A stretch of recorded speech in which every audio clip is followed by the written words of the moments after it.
get your initial sales motion working, you've really got to do sales that doesn't scale before you do sales that scales. And what I mean by that is, really researching exactly what your perceived customers are doing right now and signing up to alerts and looking for all of the different intent-based signals that you might be able to get.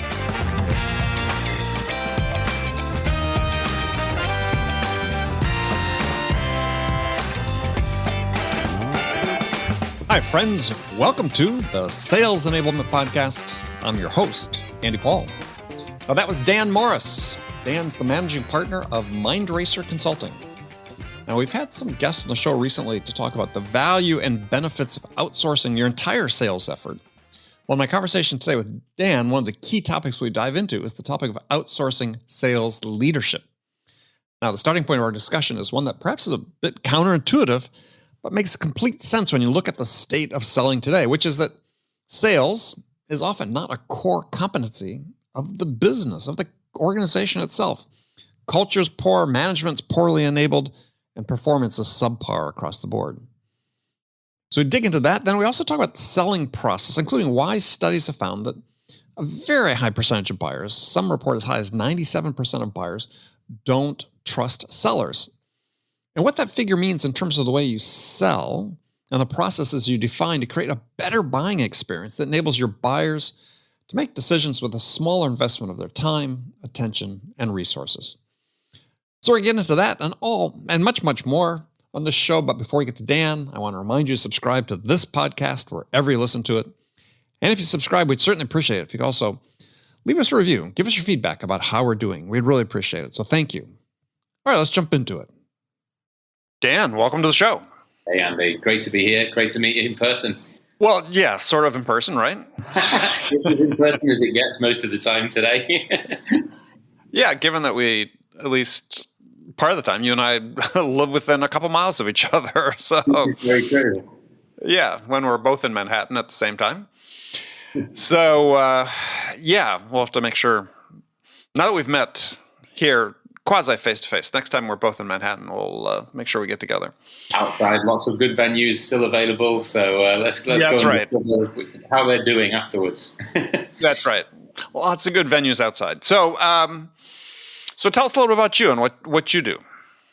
Sure. So I run a fractional sales leadership firm. So we have 18 vice presidents of sales who help businesses to solve sales problems. Normally it's sales teams that are quite small.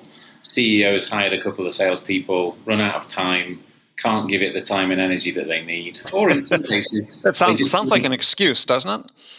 Well, in some cases it's because they don't have the sales mind and that they're not really geared into it. In other cases, it's because they do have a sales mind and they know that helping salespeople can really accelerate revenue and help them. And in other cases, they've tried hiring sales leadership and it hasn't worked out. And they don't know why. And so, it all sort of falls around enablement. Are we enabling the CEO? Are we enabling the sales leader who's been promoted but never had any training to how to be a leader? Or are we enabling the AE? Well, the answer is yes. And, I got here because I've made a load of those mistakes myself. Right. I was a sales guy, then a VP, then a CEO, then a consultant. And I've put myself through the ringer enough times to know what can go wrong. And so we're dedicated to helping 1,000 businesses solve that problem by the end of 2025. So it's a good thing to be working on. Yeah, I mean, having done a lot of fractional VP work myself in the past, I was laughing when you started telling me, are you enabling the CEO? Which, in sort of the negative sense, you oftentimes are. Yeah. Because certainly in smaller businesses, my experience has been is that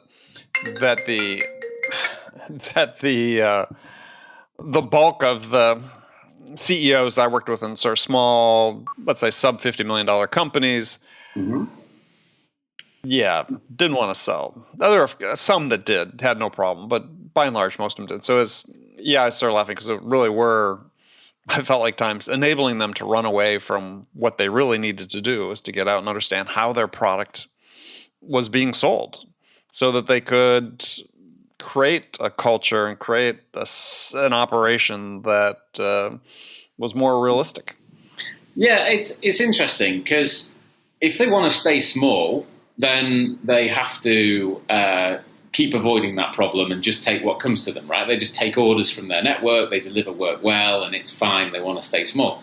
But if they actually want to grow and they actually want to get help, then there weren't that many options for them in terms of how we could really surround them with a support team. So we just thought, and I've built very fast-growing teams all of my career as a W-2 or as part of a family team. Mm-hmm. I built sales teams up to 47 people. I then spun another company out of that and hired 60 people in 18 months. And, all of those sorts of things, early stage scale, you have to just get it right. And you have different problems when you've got product market fit and you're selling a lot, because you can have people's careers grow absolutely fast as anything. But in smaller businesses where they're just trying to staff up their expert team of, they're trying to provide enough fuel for their expert team of delivery people, like software building companies or whatever, different problem, right? So did you ever work with the expert CEO who was tripping over themselves because they were such an expert that they couldn't have a repeatable sales process? Well, you got lots of different profiles, but yes, that's one of them. Yeah, so that happens a lot. And then there are others who have built a brilliant product and they've got some initial traction, but then they eventually realize that they don't know how to build a sales team and how to actually support a sales team and how to plan the career trajectory for those people. So we're just in there solving those problems all the time for those types of people. And we really enjoy it because we've been in there and done it many times before. It's still hard work, but it's very interesting as a problem to solve. Well, let me ask a question, because I had a guest on the show recently who, Jaron Vosberg, who's VP of Jump Crew that does sales outsourcing, B2B sales outsourcing. Yeah. And it seems like, so it raises a question. I'm very intrigued by that. I think that's sort of the future of sales, actually, is more and more companies seeing that, whether this comes from the CEO or whatever, it's like, hey, we just really want to focus on the things that we do really well, our core competencies. And is it really necessary for sales to be one of those things we're really good at, or can we find that resource outside the company? Are we going that way with sales leadership as well? Is that it could just be sort of permanently outsourced? Well, let me answer it with my own experience. When I was building a sales team, I started off with a couple of sales reps, and then I had 6, and then I had 9, and then I had a sales director who worked for me, and then I had more and more people, and then a lead gen team, and all sorts. And I was able to run 47 people with a couple of directors working for me, making it work, running the sales ops, and understanding the marketing strategy and informing marketing. I could do that, no problem at all. So we're running across various different verticals with different products in one business. So why can't I do that with multiple businesses? Well, I can. I've done it with many more than that since. And, as an individual, I ran multiple businesses, sales teams at the same time, because it was exactly what I was used to doing as a sales leader in a high growth business, right? Activity all the time, using technology wherever possible to help the reps get better, and providing that time and experience to the reps to help them overcome the problem. So, yeah, absolutely. If you're a sales leader who's been using those sorts of technologies in your W-2 career, then you could be an effective sales leader in multiple businesses as a fractional sales leader. So, it's interesting because that's another group that we're actually enabling at this point is the consultant, right? Because many consultants are great at doing consulting work, but maybe not great at packaging their services and being able to actually go and do projects. Right. But I was sort of asking a different question, though, which is, and I appreciate what you said about fractional VPs, because, when I was doing that work, I would have 2 or 3 clients at a time. But I was talking more about this idea of outsourcing sales and sales leadership. And you may be there full time, as a sales leader instead of time sharing yourself among various companies, but you're there for a specific time and purpose. And I bring this up because I think everybody's sort of aware. We hear these statistics about the increasingly short tenure of VPs of sales and CROs these days. 14 months, 18 months, a couple stats that are out there. And it seems to speak to a problem, which I'm not sure exactly what there's various aspects of the problem.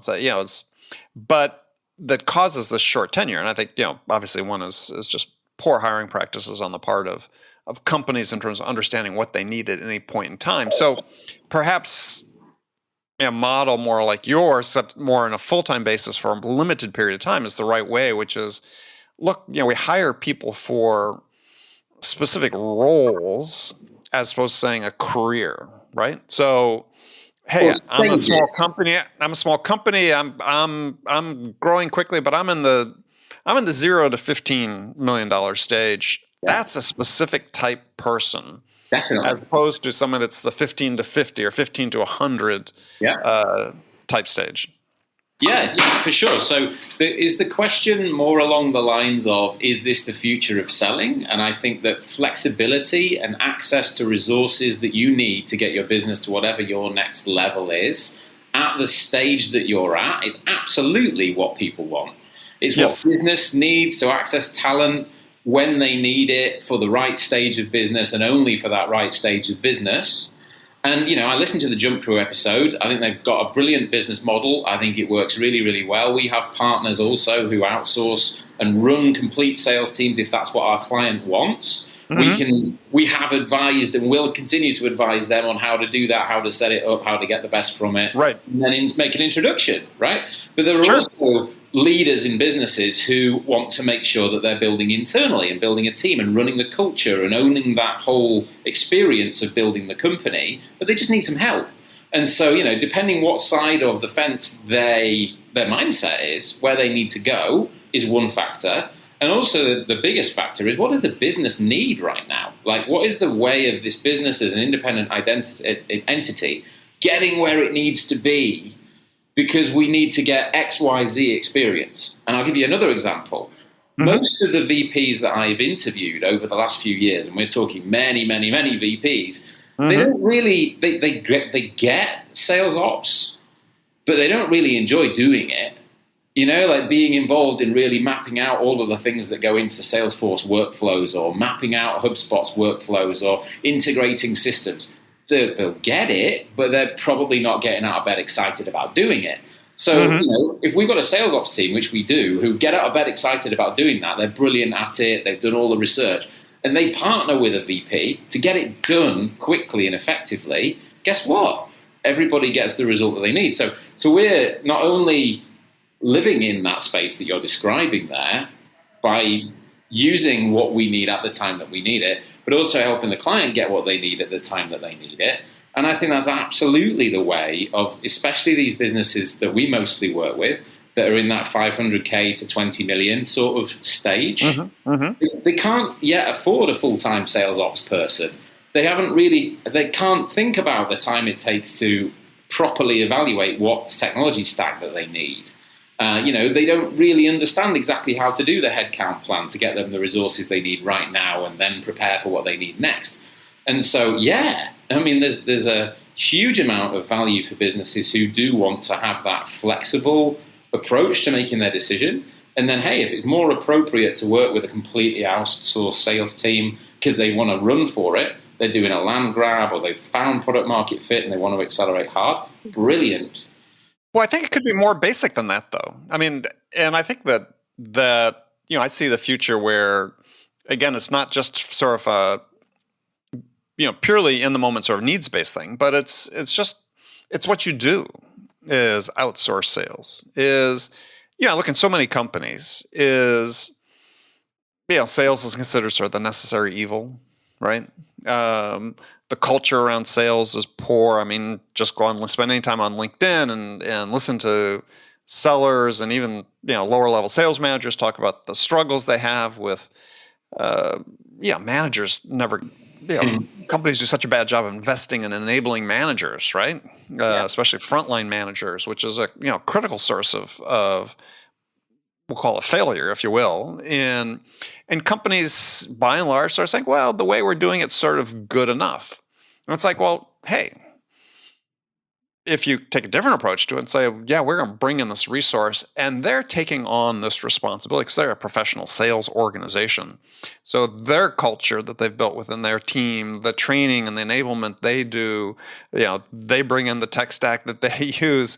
It's like, well, it starts making a lot of sense. Yeah. And I would think it'd be a relief for a lot of senior leadership in many companies to say, yeah, this is just another thing like cloud services and HR and payroll and so on that we outsource to the professionals. I think it's definitely moving that way, has already moved that way in many places and many cases. And if it's not, then the trigger is when they try and do it themselves and they spend a lot of money getting it wrong, and they cost themselves a lot of opportunity getting it wrong. Mm-hmm. And then they raise their hand and they say, hey, actually, we didn't realize how much goes into this. Can you give us a hand? And, one example, we worked with a SaaS company over the last 18 months. I've just rolled off the project. And they've been around for years.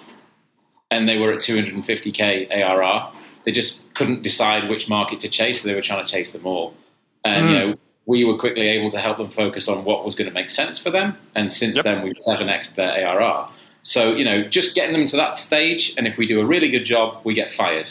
Right, we replace ourselves with somebody who's able to run that team now, and that's exactly what happened. We've now got somebody able to run the team internally, wasn't ready before, and now they are, and we're off the project, and they're happy, and so are we. And that's the sort of thing, to get to the next stage, brilliant, and they can now go and decide whether they want to keep going internally, we're an advisor, or whether they want to start scaling up with somebody who's got this whole team ready to go, and they know what their target market is better than ever, so they can now size that and go to their investors and say, hey, here's our TAM.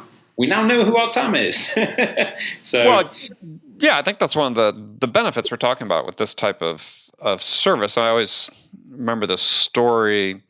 I think it was an article in Harvard Business Review years ago on a special special issue they did on sales. But it was talking about how do you know who to hire, right? For the right point in time, for the right job, which is so hard. And they tell a sort of tale about, a landscape architect being hired by a university to design a green space, right? A big open space. And landscape architect comes in, does their work, tractors, bulldozers, move dirt around, yada, yada, yada. And then a year later, there's this big reveal. And when they do the reveal, the university administrators say, well, where are the sidewalks? And they said, well, we're going to let people walk on this for a year and find out where they go and then put the sidewalks there. And, I think it sort of relates to this whole idea with sales managers is you sort of got to go out and get some experience and find out where the people are going, right? Where the buyers want to go. And then hire the people that can help you optimize that and take it to the next level. Especially in that early stage, once you realize who those people are, then quite often there's a bigger channel opportunity as well, because you can go and work with people who've got the similar client. And that's one of the things that we always look for is, hey, if you want to stay lean and have, your sales team as productive as possible, at what stage can you possibly bring in more marketing focus on the channel? And start getting that co-marketing budget together and start having a higher conversion rate from those co-marketing opportunities. Everybody needs a bit of that today because going out and getting leads is expensive and doing it with a partner is expensive, but slightly less so, and your conversion's higher. And if you're a founder and you're just starting out and you don't think that way already, you waste a whole lot of money going out and banging on doors that aren't ready to hear from you yet, for example. And, it's a never-ending problem. And I was just actually thinking about this earlier today in terms of, to get your initial sales motion working, you've really got to do sales that doesn't scale before you do sales that scales. And what I mean by that is, really researching exactly what your perceived customers are doing right now and signing up to alerts and looking for all of the different intent-based signals that you might be able to get. Participating, the professional groups, the Slack channels, the meetups, the whatever, meetups digitally or not. I was actually in a meetup in augmented reality yesterday, which was pretty cool. And then the marketing mindset, right? Like playing that long game to make sure that they've got answers for questions when people are going through problems to try and find those early clients. That takes a lot of time. And to bring in somebody who can run that process early is a good thing. But then to identify what you do really well more frequently is the way of building it to prepare to scale, right? You've identified your repeatable process. And, helping people through that is a case of unpacking the knowledge of the founder. And you talk about enablement, right? Like unpacking the knowledge of the founder is such a tough thing to do. And I'll throw a tip out there for anybody who hasn't solved this yet. If you've got a content writer or you're working with somebody who writes blogs and stuff like that, have them interview the founder about how they won and how they talked to the first few customers, not necessarily how they prospected for them because they probably got introduced, but really interview, same 10 or 12 questions from the founder to work out how you can train your first salesperson. And then if your first salesperson's been successful, but they can't share that data because it's all in their head and they don't want to write it down, interview them. And that'll help you to get that information out for your next sales hire and hopefully into an enablement platform where they can look for it easy. And so, it's building blocks, right? Like, how can you make that easy? And so whether you're building outside of your business and you want somebody else to own all of that, or whether you're building inside of your business and you need some help doing it, they're still the building blocks you'd have to go through. Yeah, no, absolutely. And I want to come back to one of those points. You're talking about repeatable sales process, and something I know that you talk about and write about and so on is,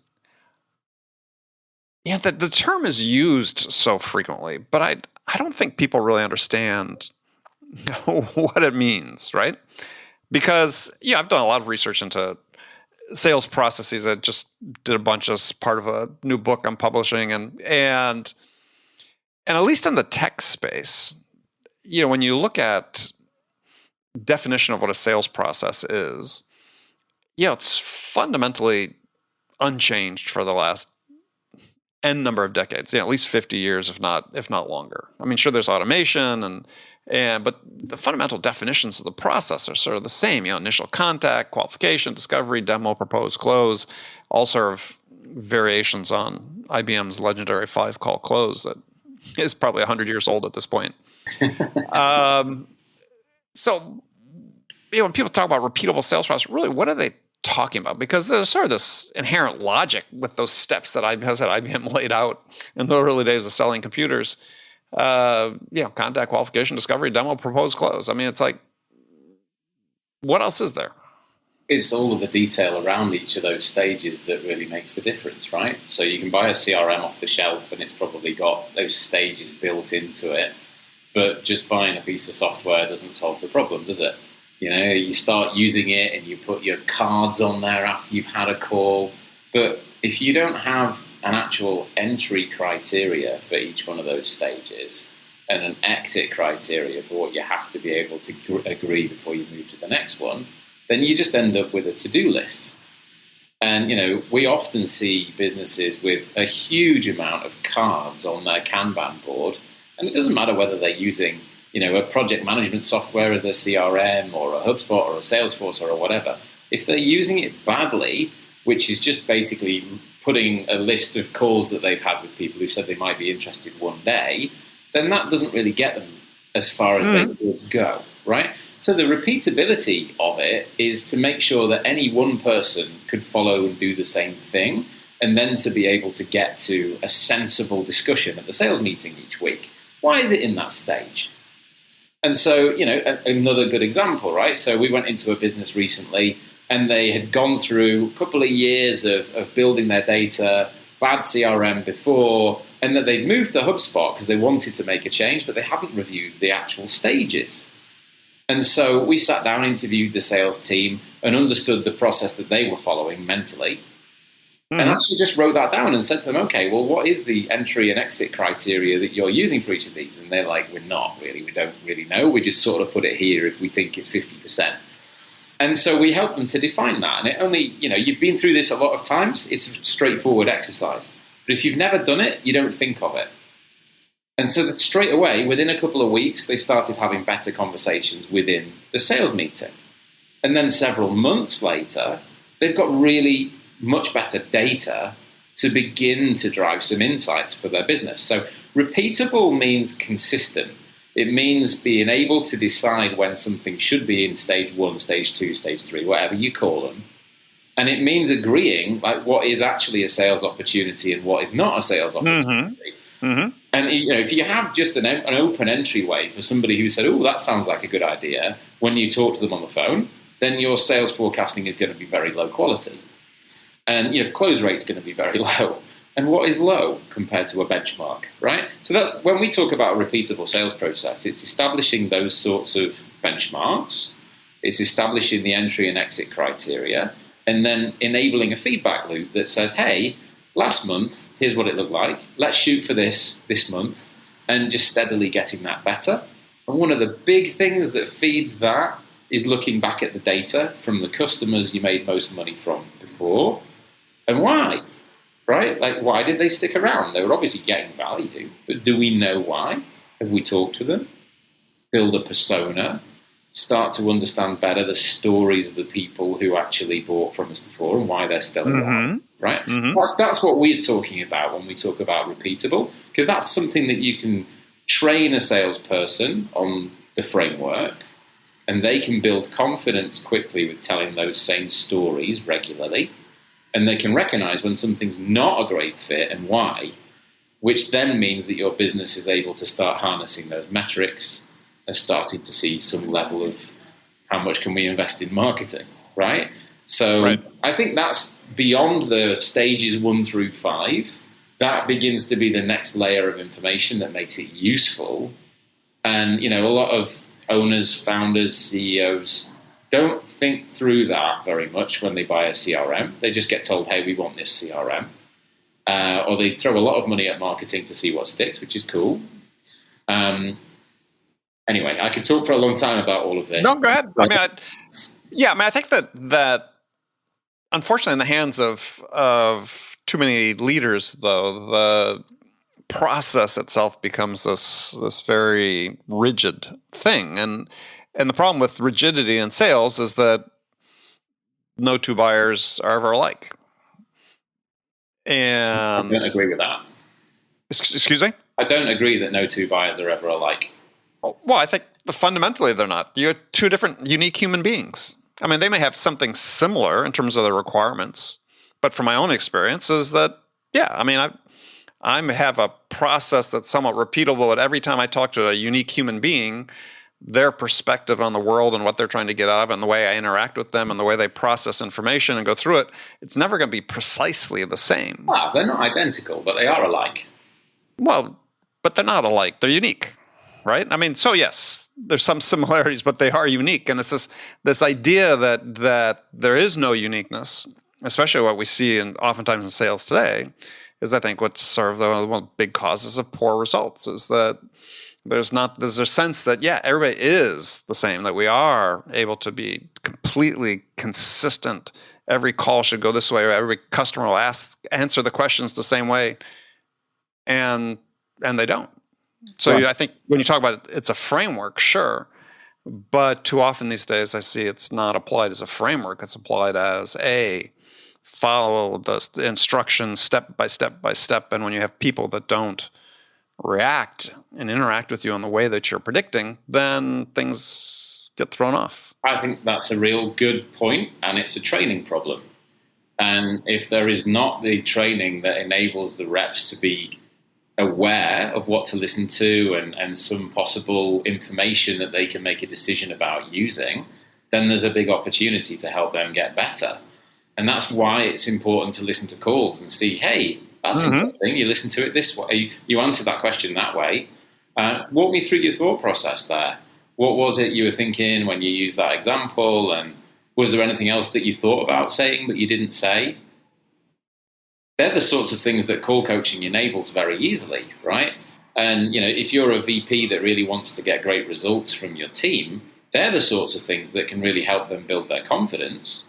Hey, I can listen to it. I could do all the sales calls in the world, and I'm very curious, and I happen to be very, when I'm curious about something, I'm going to Tony Stark it overnight. I'm going to read all the information. I'm going to work out what's what. I'm going to see the two perspectives that I might put forward in my call. Not all sales reps work like that. And so as a VP, I was always the person who was like, okay, well, what's going on in this deal? Don't tell me a story about it. Tell me what's actually happening. And as call recording became a much more prevalent thing, and now we mandate it in our engagement because it's so powerful to help. We can listen to the calls and we can have those conversations, and we can grade calls very easily and start having objective data, right? And so, if you can help your reps by saying, walk me through your thought process with this, that doesn't scale easily, but wow, it delivers a lot of value. And in their confidence is where it delivers the value, because they feel okay about saying, hey, have you thought about this? Or let me tell you a different story, They're the things that just need to be done with the team to build its confidence in those support stages as you build your team out, right? Oh, absolutely. That's, as people know, is our owner of this podcast, Bring DNA. That's one of their specialties is conversational intelligence, and helping coaches and sellers, improve by listening to what actually is happening. Right. So it's that listening to understand rather than listening to respond piece. Yes. And, that is a massive, massive problem. Totally agree. And I'm always very curious when somebody's trying to sell to us, whether they actually listen to what we say when we share information in a discovery. And we all know that they, most of the time, don't listen very well, right? And so it just continuously creates this opportunity to say, how can we help people who want to be successful be more successful? Yeah, so let's talk about that though. The listening to respond versus listening to understand. Absolutely, it's a huge issue. But I think part of that is driven by this idea of, look, we are identifying these exit criteria for our discovery stage. Mm-hmm. And I've got these questions that we normally ask. And so I'm just listening for these things, right? I'm not really listening to understand. I'm really listening to say, can I tick the boxes at the end of our discovery, to meet the exit criteria for the stage? And it becomes pro forma rather than really, hey, do I really understand? What's the most important thing to this buyer, and how can I help them get that, right? Because, I've got these criteria I got to meet. I've got these pressures, and I think oftentimes that gets sacrificed. Yeah, I agree with you. One of the things that we've always found most powerful is really asking the questions that help understand what the criteria for satisfaction actually are going to be. If you were going to do this project with a business, like, what would you be looking for 6 months to a year from now that told you made a good decision? Listen, right? And keep listening and then ask follow-up questions to see, well, what do you mean by that? What does that mean in your organization? Right. Those sorts Tell me more about that. Right. Yeah. Those sorts of questions will get you to your discovery answers anyway, but you'll do it in a much more curious way, and you'll do it in a much more engaging way, and you'll stand out 95% of reps that are out there. And that enables you to kick off your next interaction with them with, hey, Andy, last time we spoke, we agreed that you were looking for X, Y, Z. Has anything else been added to that list since last time we spoke? Right? Because a lot of buyers forget exactly what they said last time. And so, anyway, there's a lot there that it's not just checking boxes. It's just developing curiosity and confidence within the sales team that lets them feel good about asking those sorts of questions. And it's more fun. Exactly. Well, exactly. Yeah. And this gets back to a point we touched on earlier in the conversation. We were talking about sales professional sales organizations, let's say, that since that's their business, they train people how to do this, right? And they create a culture to do it, which I think is missing in so many companies. Is, hey, we're not going to really invest a lot in training of our frontline managers. that's a problem, right? Because this is where sellers learn how to sell. I mean, you could say it's a training, but it's really the manager and it's their peers and so on. Well, I want before I get too distracted, I want to ask you another question though. That's sort of tied to what you were just talking about. Is having those conversations with the buyer, coming back to them. To me, this is this idea about becoming a trusted advisor for buyers, and you've written that only 3% of buyers trust sellers. You had written a blog post about that. Yeah. So, I mean, that's sort of a stark figure, right? 3%. Yeah. So why don't buyers trust sellers? I mean, everybody has their answer for that. So I know it's a fairly open question, but in your mind, I mean, what is the primary reason why? Why don't buyers trust sellers? Well, there's a lot of depth of perception there. We'll give you 10 seconds to answer that. 10 seconds to answer that one. Okay. Well, often it's because they go too soon for where's the money, and instead of trying to really understand whether this is going to be a fit for them in the medium and long term, they're always just pushing to try and get a deal closed.